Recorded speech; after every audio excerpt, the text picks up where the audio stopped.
C'è questo accordo sull'80%, ma diciamo che non ci soddisfa, visto e considerato che in questa fase noi chiedevamo l'applicazione della carta di circolazione, quindi la capienza della carta di circolazione, cosa che non è avvenuta. Adesso stiamo valutando il da farsi rispetto a tutto questo.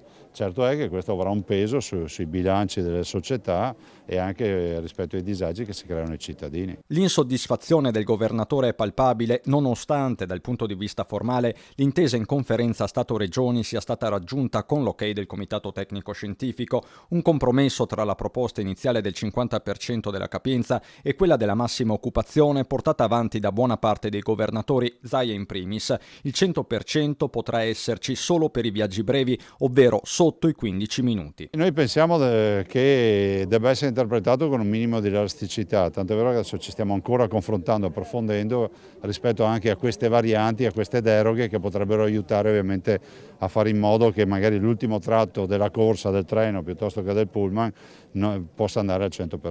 Insomma, si prevedono contromisure da Venezia. Stiamo valutando queste cose, farò un'ordinanza e quindi nell'ordinanza ci sarà scritto tutto. Di una soluzione non completa del problema parla dal canto suo l'assessore regionale ai trasporti Elisa De Berti, che nel pomeriggio si è collegata con i presidenti delle società di trasporto pubblico locale. In 10 giorni dovranno le aziende di trasporto fare un lavoro immane ricorrendo a NCC, taxi e autobus privati. Insomma, una corsa contro il tempo, ma anche un salasso per le casse pubbliche, seppure il governo abbia messo sul tavolo 200 milioni di euro, ma questo per tutte le regioni. Solo per il Veneto serviranno somme che si aggirano intorno ai 2 milioni, per questo 20% 2 milioni e mezzo a settimana, senza considerare la navigazione, che sono altri 500 mila.